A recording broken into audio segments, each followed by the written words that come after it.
Kompolnas mengapresiasi sidang pelanggaran etik terhadap polisi yang diduga melakukan pemerasan terhadap warga negara Malaysia di acara Jakarta Warehouse Project atau DWP. Dua anggota polisi dipecat karena memeras korban dengan dalih tes urin. Salah satunya di Narkoba Polda Metro Jaya, Kombes Donald Simanjuntak. Sementara satu polisi lagi masih akan menjalani sidang lanjutan hari ini. Jadi ada proses konfrontir antara saksi yang memberatkan dan saksi yang meringankan, dan itu proses yang menurut kami proses yang baik. Di samping antar saksi juga dikonfrontir soal bukti. Memang itu bisa diurai siapa yang menggerakkan orang, siapa yang digerakkan, atau istilah gampangnya siapa yang memberikan perintah, siapa yang melaksanakan perintah itu juga. Kemeriahan tahun baru di Lampung berubah mencekam saat lantai 2 sebuah kafe ambruk. Diduga kafe yang bermaterial kayu tersebut kelebihan kapasitas pengunjung.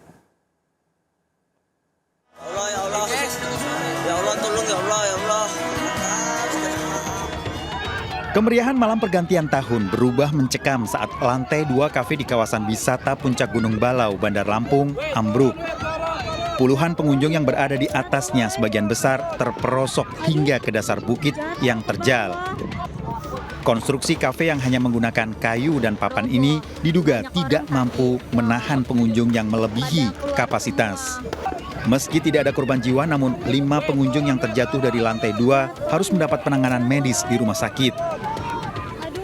Menurut pengelola kafe, pihaknya sudah membatasi pengunjung yang datang. Namun, menjelang detik-detik pergantian tahun, banyak pengunjung yang pindah ke lantai 2 hingga menyebabkan kelebihan beban dan ambruk. Kapasitas yang lantai pertama ini 45 orang, lantai kedua ini 45 orang. Nah, setelah mau jam pergantian tahun, yang belakang ini lari ke depan semua, sambil lompat-lompat. Ada sekitar berapa orang tuh, Bang? 90 orang. Jadi yang dari sini pindah ke sini. Terjadilah ambruk. Sementara untuk menyelidiki penyebab ambruknya kafe berpondasi kayu ini, polisi menutup sementara lokasi kejadian. Dari izin Kapis, dari hasil yang kami dapatkan itu belum ada. Jadi kafe di sini ini pengelolaannya dari Pokmas dan pengelolaan pribadi masing-masing. Banyaknya musibah saat perayaan pergantian tahun harus menjadi perhatian pemerintah. Sebagai negara dengan penduduk terbanyak keempat, pesta rakyat seperti acara Tahun Baru harus mendapat perhatian khusus. Seperti pemusatan acara di lokasi yang aman dan mencegah penggunaan kembang api oleh masyarakat lantaran masih diperjualbelikan dengan mudah. Dari Bandar Lampung, Andres Avandi melaporkan. Pemirsa, momen libur Tahun Baru 2025 berujung duka di objek wisata Kota Lubuk Linggau, Sumatera Selatan. Jembatan gantung primadona objek wisata tiba-tiba ambruk, tak kuat menahan beban ratusan pengunjung. Dengar panda, nanti ya.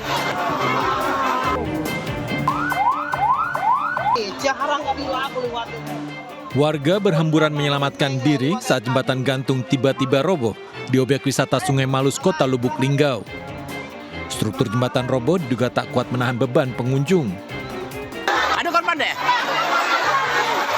Ada korban enggak? Nanti ya, korban. Ya Allah. Puluhan pengunjung jatuh ke sungai. Korban luka dilarikan ke rumah sakit. Jembatan roboh diduga akibat tak kuat menahan beban ratusan pengunjung yang berdesak-desakan. Kebanyakan uang tadi penuh jembatan tadi. Sampai mepet-mepet. Iya, sampai mepet tadi. Ada katik lagi lokasinya tadi. Uang nak lewat tadi. Nah, ada tak lama itu tadi tuh ada bunyi itu merak tadi langsung jatuh, mekek kalau uang tadi. Polres Lubuk Linggau telah memasang garis polisi dan melakukan penyelidikan. Jumlah pasti korban masih dalam pendataan. Lokasi wisata dikelola secara swadaya sehingga minim pengawasan, juga tidak ada protokol keselamatan. Saat musim libur tiba, pengunjung membludak tanpa pengawasan. Kepolisian dan pemerintah setempat menutup sementara objek wisata yang dikelola secara swadaya tersebut. Dari Lubuk Linggau, Sumatera Selatan, Sudirman melaporkan. Pemirsa, Pantai Ancol Jakarta masih menjadi salah satu favorit lokasi wisata di musim liburan. Bahkan hingga malam hari pengunjung masih memadati kawasan wisata Ancol. Selain suasana pantai, juga ada bazar yang siap memanjakan pengunjung.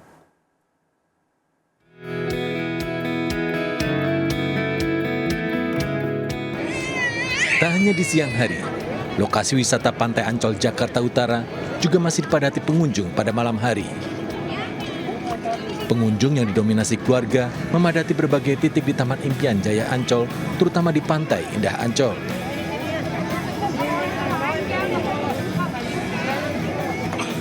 Sejumlah pengunjung masih bermain di atas pasir pantai, sementara sebagian lainnya memilih duduk-duduk menikmati suasana.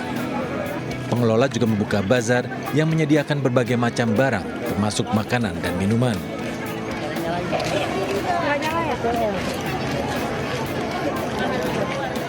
Namun, bagi sebagian pengunjung, mereka memilih Ancol karena biaya yang terjangkau. Satu alternatif untuk liburan murah meriah. Bagus sudah. Tapi sejauh ini menikmati Ancol ya Pak ya? Nikmatin, karena emang areanya juga nggak ada polusi ya, seger. Berarti bawa tiker sama mungkin ada persiapan lainnya? Ya, bawa tiker, kita bawa makanan sendiri, jadi nggak perlu keput-kut lagi. Efisiensi, lagi dalam kondisi perekonomian yang down. Tidak hanya dari Jakarta dan sekitarnya, pengunjung Ancol datang dari berbagai kota. Selama libur tahun baru, pengelola menurunkan ratusan petugas keamanan untuk menjaga kenyamanan dan keamanan pengunjung. Dari Jakarta, Nora Syafika, Leman melaporkan. Jajaran ruko diantaranya gudang kasur habis terbakar di Kota Makassar, Sulawesi Selatan. Kebakaran besar ini diduga akibat perang petasan antara dua kelompok pemuda.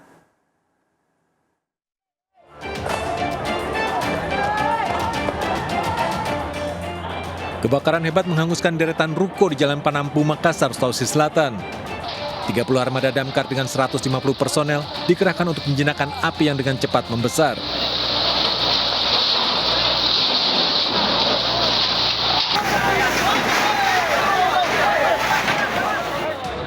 Kesulitan petugas damkar bertambah akibat banyak warga berkerumun dan memaksa mengarahkan petugas.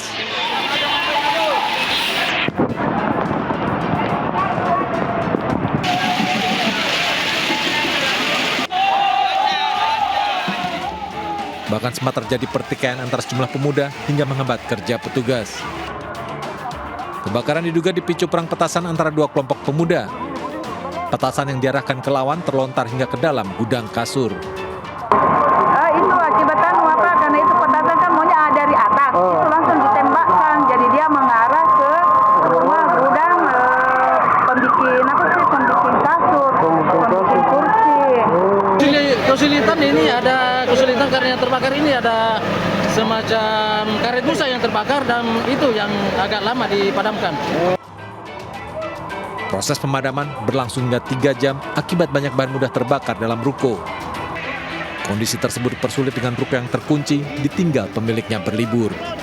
Dari Makassar, Sulawesi Selatan, Syahrul Adiaksa melaporkan. Libur tahun baru diwarnai musibah kebakaran di Cempaka Putih, Jakarta Pusat. 3 tempat usaha habis terbakar saat tengah tutup ditinggal pemilik liburan tahun baru. Asap tebal disertai kobaran api keluar dari deretan kios di Jalan Cempaka Putih Tengah. Api dengan cepat menyambar ke bangunan di sekitarnya. 3 kios terbakar, api bermula dari kios fotokopi yang tengah tutup ditinggal pemiliknya pulang kampung.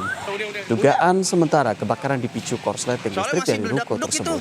Petugas Rudin Gulkarmat Kota Jakarta Pusat menerjunkan 19 armada damkar ke lokasi. Tidak ada korban jiwa maupun luka akibat musibah kebakaran ini.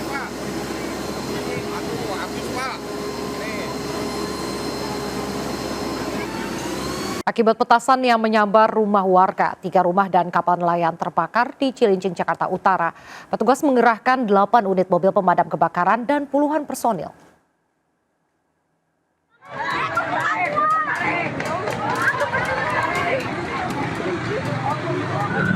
terima kasih damkar udah masuk.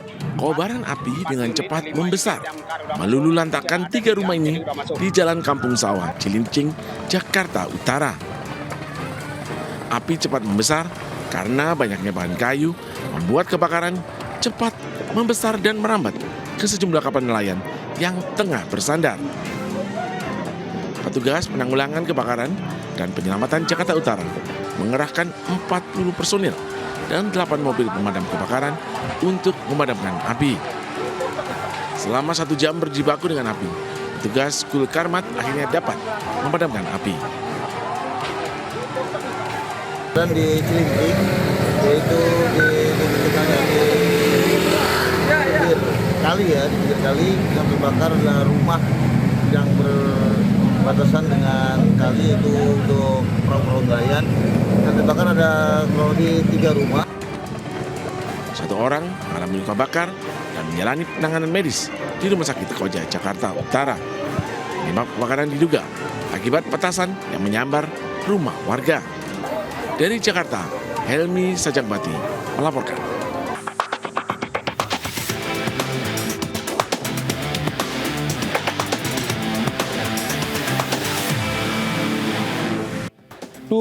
Sungguh kasihan nasib pria yang satu ini. Udah pengangguran, ditinggal istri, berakhir di penjara. Nah, gara-garanya mah pelaku ini frustasi sama kondisinya sendiri. 3 taman di wilayah Malang dirusakin. Jangan ditiru ya, Dea.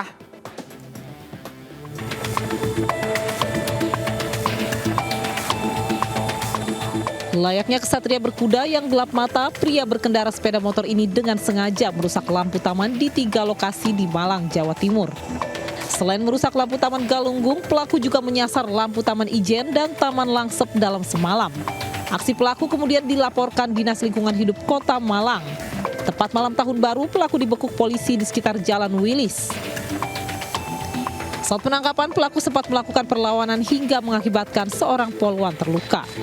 Polisi tidak hanya menangkap pria berusia 40 tahun warga Sukun, tapi juga menyita sepeda motor yang digunakan pelaku saat pengerusakan. Kepada polisi, pelaku mengaku frustrasi karena sudah 3 hari ditinggal istri dan tak kunjung mendapat pekerjaan. Motif yang sudah kami dalami, ya tersangka merasa frustasi karena sudah lama mencari pekerjaan namun tidak mendapatkan. Dan ada motif lain, yaitu sudah 3 hari mencari istrinya dan sampai saat ini masih belum mengetahui keberadaan dari istrinya. Pelaku dijerat pasal 406 KUHP dengan ancaman penjara selama 2 tahun 8 bulan. Sementara akibat ulah pelaku, Dinas Lingkungan Hidup Kota Malang mengalami kerugian 25 juta rupiah. Dari Malang, Jawa Timur, Denny Irwansyah melaporkan. Malam Tahun Baru mestinya mah seneng-seneng bareng kawan, bareng keluarga. Ini malah berujung duka dan trauma. Nih, seorang pengacara di Kabupaten Bone, Sulawesi Selatan meregang nyawa setelah ditembak orang tak dikenal. Korban yang tengah menangani kasus sengketa lahan ya. Semoga pelakunya cepat ketangkap.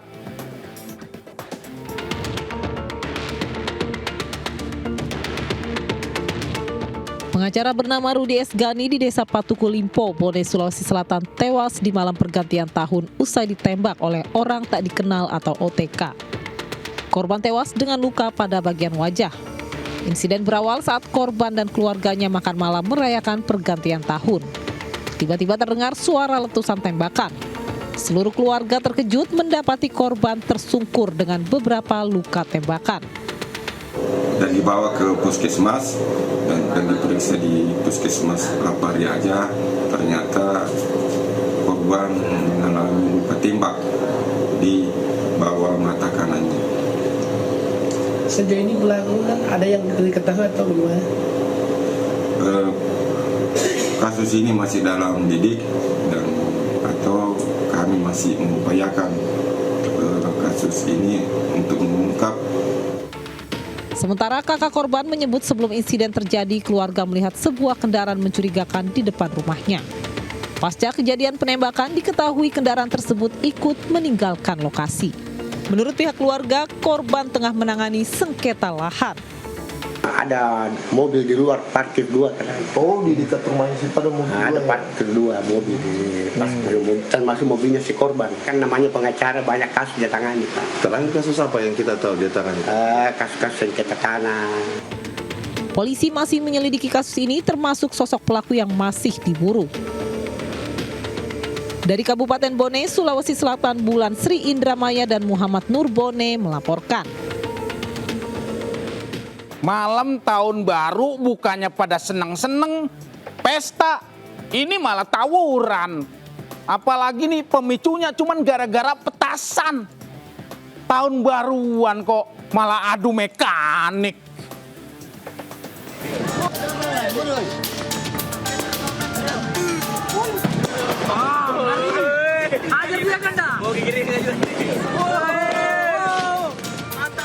Insiden tawuran antar dua kelompok ini terjadi di dua lokasi di Kecamatan Rapocini, Makassar.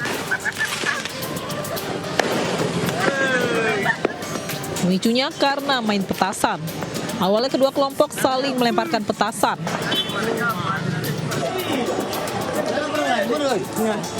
Namun akhirnya situasi makin memanas dan aksi tersebut pun berujung pada aksi tawuran. Para pelaku langsung membubarkan diri saat polisi menuju lokasi sehingga tak satu pun yang berhasil diamankan. Dari Kota Makassar, Muhammad Nur Bone melaporkan. Sungguh kasihan nasib pria yang satu ini. Udah pengangguran, ditinggal istri, berakhir di penjara. Nah, gara-garanya mah pelaku ini frustasi sama kondisinya sendiri. 3 taman di wilayah Malang dirusakin. Jangan ditiru ya Dea.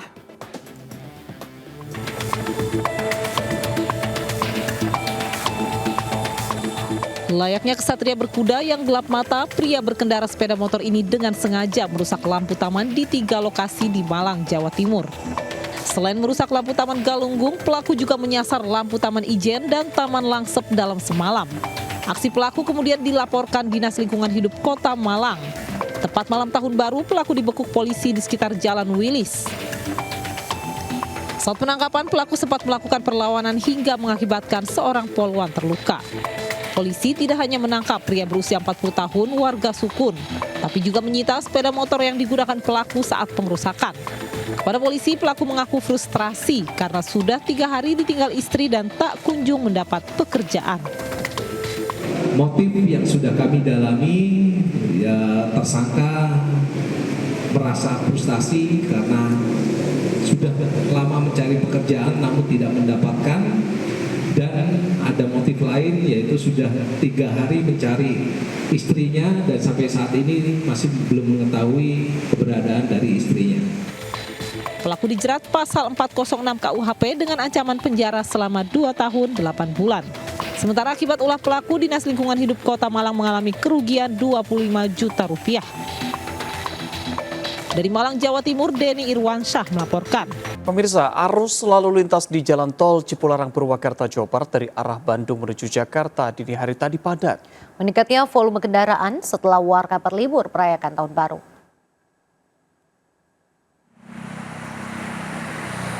Ribuan kendaraan dari arah Bandung menuju Jakarta memadati ruas tol Cipularang, tepatnya di kilometer 79 sekitar daerah Maracang, Babakan, Cikau, Purwakarta.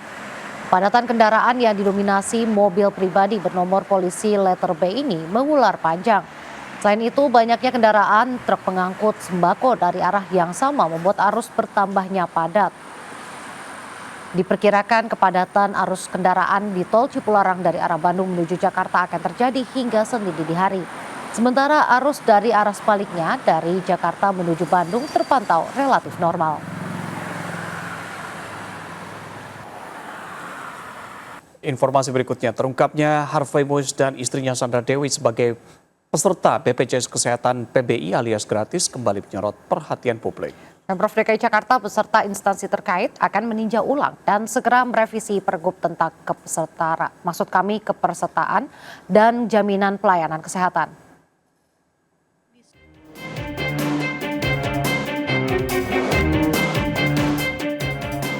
Belum habis vonis ringan yang diterima, Harvey Mois kembali menyita perhatian publik.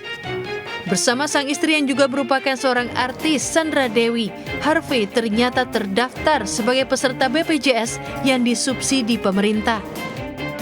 Dalam foto yang viral di media sosial, keduanya jelas terdaftar sebagai peserta BPJS kelas 3 dengan alamat Vaskes 1 di Puskesmas Kebayoran Baru, Jakarta Selatan. Menanggapi hal ini, PJ Gubernur Jakarta Teguh Setiabudi langsung berkoordinasi dengan instansi terkait agar segera dilakukan revisi regulasi Pergub nomor 46 tahun 2021. Kepesertaan Harvey dan istrinya Sandra Dewi akan segera ditinjau kembali. Sudah disampaikan sebenarnya kita pun sudah melakukan cleansing, verifikasi, validasi, dan ada katakanlah data-data yang sudah kita benarkan. Namun kebetulan sampai Pak Harvey Mois belum. Namun yang perlu sekarang kita tindak lanjuti adalah perlu juga terkait revisi regulasi, yakni khususnya Peraturan Gubernur nomor 46 tahun 2018 yang harus kita lakukan revisi sehingga nanti kita ada kriteria yang jelas penerima UHC atau JKN itu sendiri. Nah, selain itu, kalau revisi pergubnya jalan, kita secara simultan sekarang ini sudah kita perintahkan untuk cleansing data, validasi, verifikasi terkait data itu semuanya, sehingga mudah-mudahan dalam waktu dekat ini BPJS Kesehatan mengakui Harvey dan Sandra Dewi terdaftar sebagai penerima manfaat PBI, masuk dalam kategori peserta pekerja bukan penerima upah sejak 2018. PBI ini dibiayai APBD Pemprov Jakarta dengan hak rawat inap kelas 3. Harvey dan Sandra Dewi menjadi 2 dari 96,8 juta masyarakat yang bisa mendapatkan layanan BPJS Kesehatan gratis. Berdasarkan data Ditjen Pajak, anggaran kesehatan 73% diantaranya dibiayai dari pajak yang kita bayarkan. Dari Jakarta, Helmi Sejangbati melaporkan.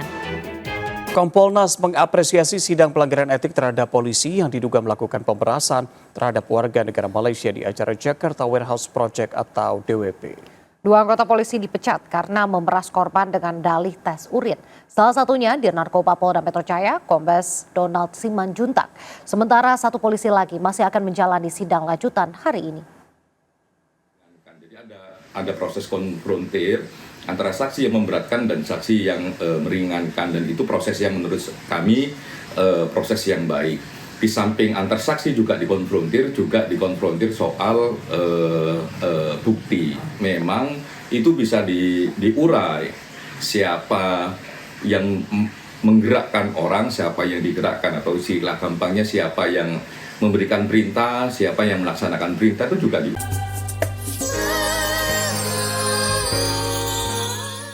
Menteri Badan Usaha Milik Negara Erick Thohir mendatangi Terminal 2F Bandara Internasional Soekarno-Hatta, Tangerang, Banten, memantau fasilitas penunjang di terminal yang akan digunakan khusus untuk jemaah umroh dan haji di tahun ini.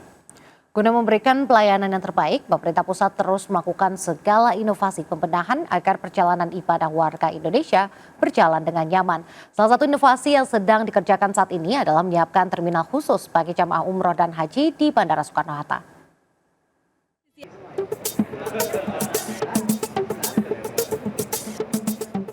Menteri Badan Usaha Milik Negara BUMN Erick Thohir didampingi sejumlah pihak mendatangi Terminal 2F Bandara Internasional Soekarno-Hatta, Tangerang, Banten, Rabu siang. Kunjungan Erick Thohir ini untuk melihat kesiapan dan kondisi terkini dari Terminal 2F yang nantinya akan digunakan khusus untuk pelayanan umroh dan haji pada 2025. Beberapa fasilitas disiapkan dari ruang tunggu keberangkatan, area lounge, serta sejumlah fasilitas penunjang di terminal. Persiapan ini dilakukan sesuai perintah dan arahan dari Presiden Prabowo Subianto, yaitu melakukan pembenahan sistem layanan umroh dan haji.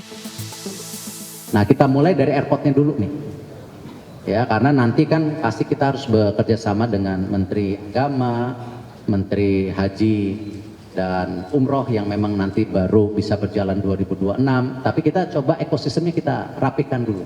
Bagaimana ada masjid yang baik, ya, ada tempat manasik, lalu ada lounge yang baik. Nanti juga yang untuk reguler juga saya tadi udah minta dirapikan. ya, jangan hanya yang VIP. Dan ini apa yang kita lakukan di 2F ini adalah bagian dari upaya kita memperbaiki pelayanan khususnya untuk para jamaah umroh. Karena mereka itu punya karakteristik dan kebutuhan yang khusus karena mereka traveling dalam rombongan yang besar ya, dan kebutuhannya pun berbeda. Rencananya Terminal 2F akan selesai pada akhir Januari 2025 sebagai bentuk antisipasi peningkatan 241.000 jamaah umroh dan 1,5 juta jamaah haji di tahun ini. Dari Jakarta, Stephen Patinama, Aulia Syah Ramadan melaporkan. Bayi-bayi lucu dan menggemaskan lahir di hari pertama tahun 2025, termasuk diantaranya bayi kembar yang lahir di RSUD Jombang, Jawa Timur. Para orang tua bayi merasa senang anak-anaknya lahir di hari yang mudah diingat, meski beberapa di antaranya terlahir karena alasan medis.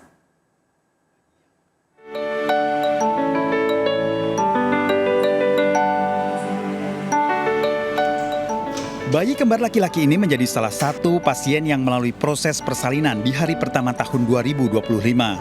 Bayi-bayi yang sehat dan menggemaskan ini merupakan anak pasangan Nurul Aini dan Muhammad Fauzi. Bersama keduanya lahir juga 4 bayi laki-laki dan perempuan di RSUD Jombang, Jawa Timur.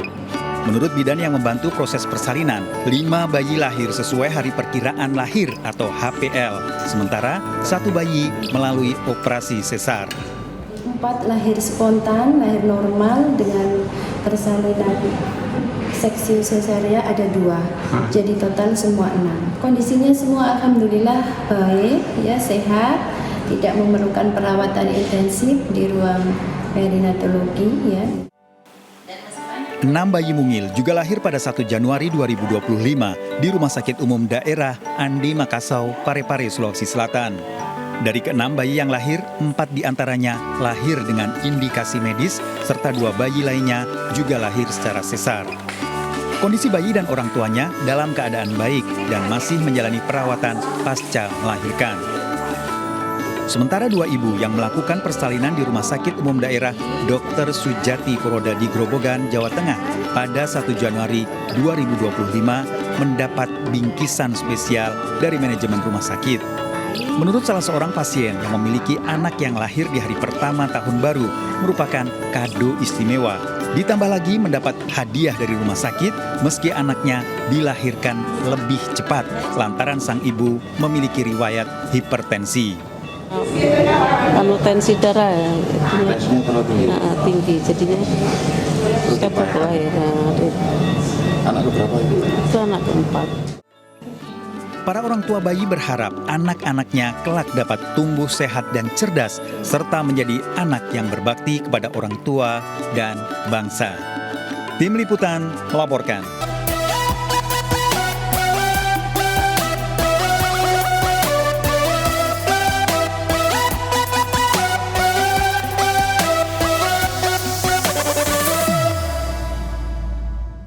Pemirsa, jika Anda berwisata kuliner di Kota Malang, ternyata bukan hanya ada makanan bakso, ada juga sate gebuk di Kayu Tangan yang sudah berjualan sejak 1920 menjadi kuliner buruan wisatawan untuk libur Nataru ini ya. Ya, Reza dan juga pemirsa, selain cita rasa yang tak pernah berubah, warungnya di kawasan bangunan zaman Belanda ini memanjakan lidah dan juga mata.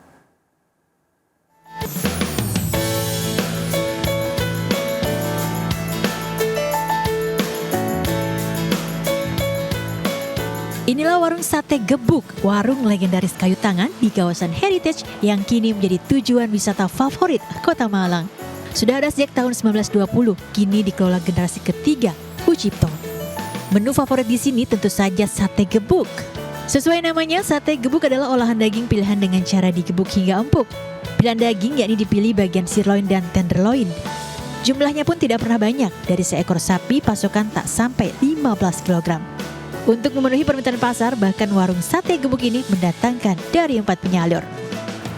Daging pilihan diolah dengan rempah-rempah, digebuk-gebuk hingga lembut, dimarinasi dengan waktu tertentu, kemudian dibakar langsung di atas arang. Pembakaran harus konstan demi menjaga kematangan dan keempukan daging secara merata.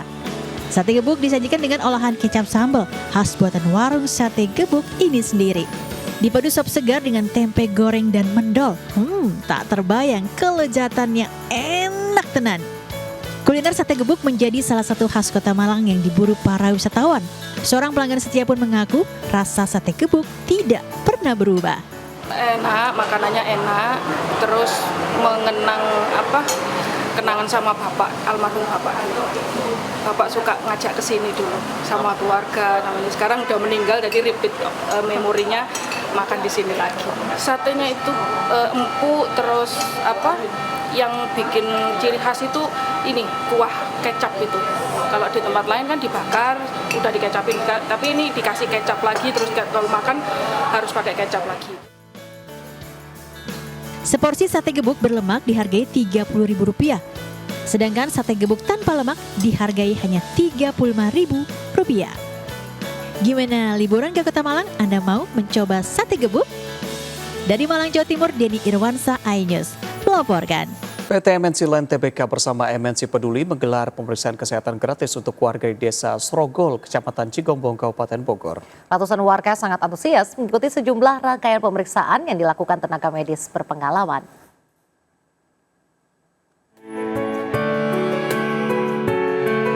Ratusan warga Desa Srogol, Kecamatan Cigombong, Kabupaten Bogor sangat antusias mengikuti program pemeriksaan kesehatan gratis yang dilaksanakan oleh Kawasan Ekonomi Khusus MNC Lido City bekerja sama dengan PT MNC Land TBK dan MNC Peduli. Sejumlah pemeriksaan medis mulai dari tensi darah, gula darah, dan asam urat dijalani para warga. Mereka mengaku senang lantaran dapat membantu mengetahui kondisi kesehatan mereka.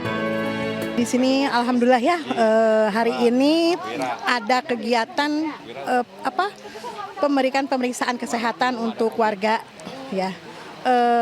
Untuk yang kurang mampu juga ini sangat berguna sekali ya. Dalam kegiatan ini, MNC Land bersama MNC Peduli juga memberikan bantuan berupa sembako untuk membantu meringankan beban ekonomi masyarakat. Harapan saya ke depan dengan adanya pengobatan gratis ini, pertama manfaat buat masyarakat, keduanya mudah-mudahan konsistensinya saya harap seperti itu. Terima kasih kepada MNC Lido yang telah membantu kesehatan gratis di RW 04 Desa Srogol ini. Saya mengucapkan banyak terima kasih atas bantuan dan dukungan dari pimpinan MMC Group. Program pemeriksaan kesehatan gratis ini bukan yang pertama kali dilakukan untuk warga Kecamatan Cigombong. Bersama PT MNC Land TBK dan MNC Peduli, KEK MNC Lido City konsisten melaksanakan tanggung jawab sosial dan lingkungan. Mulai dari kegiatan sosial, ekonomi, maupun lingkungan yang diharapkan dapat berdampak positif untuk masyarakat di sekitar KEK MNC Lido City. Dari Jawa Barat, Naura Syafika, Laksana iNews melaporkan. Kawasan Ekonomi Khusus MNC Lido City bekerja sama dengan PT MNC Land TBK dan MNC Peduli menggelar pemeriksaan kesehatan gratis di Desa Wates Jaya, Kecamatan Cigombong, Kabupaten Bogor. Kegiatan ini digelar sebagai bentuk kepedulian terhadap kesehatan masyarakat yang berada di kawasan KEK MNC Lido City.